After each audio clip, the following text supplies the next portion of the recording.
Bonjour à tous, passionnés de la Terre du Milieu, et bienvenue sur notre chaîne. Aujourd'hui, on plonge dans les ténèbres pour déterrer les histoires des orques les plus redoutés de l'œuvre de Tolkien. Vous pensez tout savoir sur eux? Détrompez-vous, au-delà des hordes anonymes que nos héros fauchent pagronnés par dizaines, certains individus se sont démarqués par leur cruauté, leur puissance et leur influence maléfique. Qui étaient ces capitaines, ces chefs de guerre dont le simple nom faisait trembler les peuples libres? Accrochez-vous, car nous allons explorer le panthéon des plus grands méchants à la peau verte, des monts brumeux aux plaines du Mordor. Préparez-vous à rencontrer les visages de la haine et de la destruction. C'est parti pour un voyage au cœur de l'ombre. Commençons par une figure emblématique, le Grand Gobelin. Souvenez-vous, dans Le Hobbit, Bilbon et les nains sont capturés dans les monts brumeux. Leur geôlier n'est autre que cet être énorme, grotesque et despotique, qui règne sur sa cité souterraine, Goblinville. Ce n'est pas juste un chef de bande. Il est décrit comme ayant une tête immense, siégeant sur un trône de pierre, entouré de gardes armés de fouets. Son autorité est absolue et sa cruauté légendaire. C'est lui qui reconnaît immédiatement les épées elfiques, Glamdring et Orcrist, et qui entre dans une rage folle.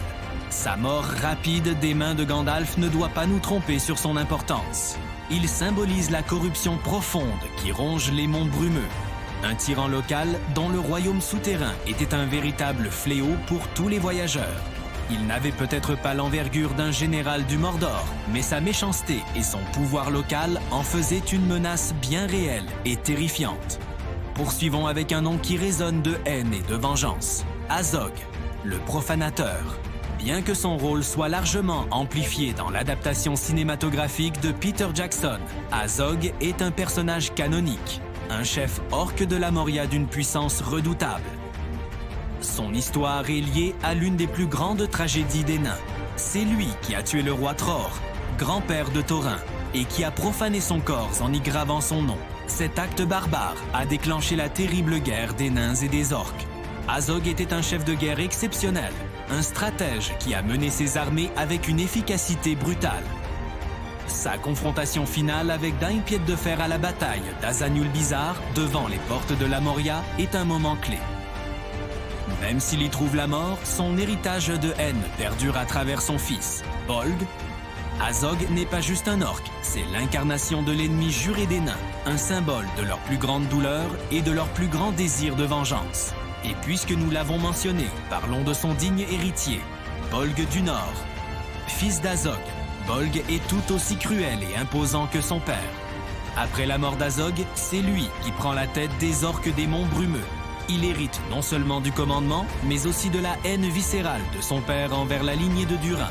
Son heure de gloire, si l'on peut dire, arrive lors de la bataille des 5 armées. Apprenant la mort du dragon Smaug, Bolg rassemble une armée colossale d'orques et de wargs pour s'emparer du trésor de la montagne solitaire. Il est le commandant suprême de cette force dévastatrice. Dans le livre, c'est un général redoutable, protégé par une garde du corps d'orques gigantesques. Sa défaite n'est acquise que grâce à l'intervention de Beorn, l'homme-ours, qui le terrasse. Bolg représente la continuité du mal, une nouvelle génération d'orques déterminée à finir ce que la précédente avait commencé, prouvant que même après une victoire, la menace peut ressurgir, plus forte et mieux organisée. Changeons d'époque et de lieu pour nous rendre au Mordor pendant la guerre de l'Anneau. Ici, les chefs orques sont d'un autre calibre, directement sous les ordres de Sauron. L'un des plus mémorables est sans doute Gothmog, le lieutenant de Minas Morgul. Bien qu'il n'apparaisse que brièvement dans le livre, son rôle est crucial lors de la bataille des champs du Pelennor. Après la chute du roi sorcier, c'est Gothmog qui prend le commandement des armées du Mordor. Le texte de Tolkien ne précise pas sa race, le laissant comme un mystère. Est-ce un orc, un homme déchu, voire un Nazgûl de moindre rang? L'adaptation de Peter Jackson en fait un orc à l'apparence particulièrement répugnante et difforme, un général pragmatique et impitoyable. Quelle que soit sa nature, son rôle est clair.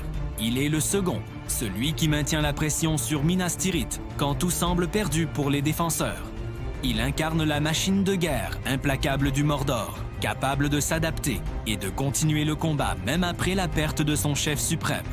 Restons au Mordor pour rencontrer deux personnages fascinants, Shagrat et Gorbag.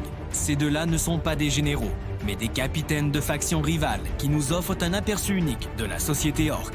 Shagrat est le capitaine de la tour de Cirith Ungol et Gorbag, celui d'une patrouille venue de Minas Morgul. Leur rencontre après la capture de Frodon est explosive. Ils se disputent la précieuse côte de maille en mithril du Hobbit, et cette querelle futile dégénère en une véritable bataille rangée entre leurs troupes respectives, au sein même de la tour.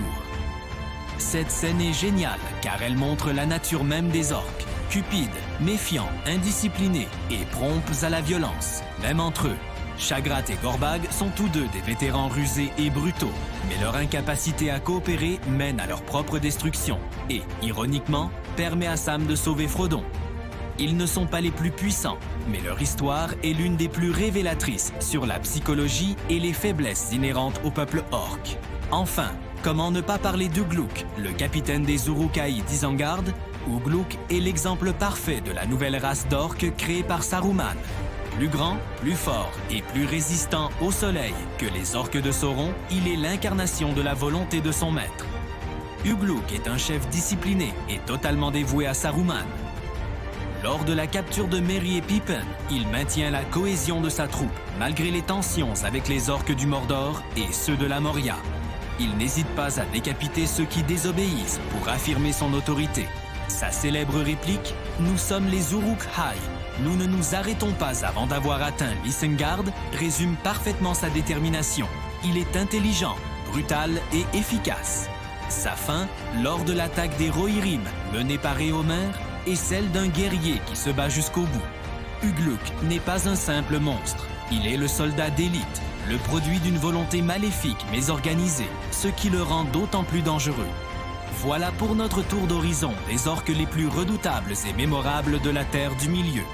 Du tyran local comme le Grand Gobelin aux généraux de guerre comme Azog et Bolg, en passant par les soldats d'élite comme Ugluk et les capitaines cupides comme Shagrat, chacun d'eux nous montre une facette différente du mal.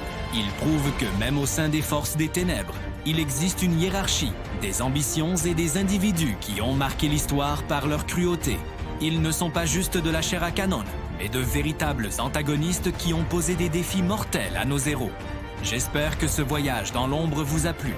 Dites-moi en commentaire quel chef orc vous a le plus marqué et pourquoi.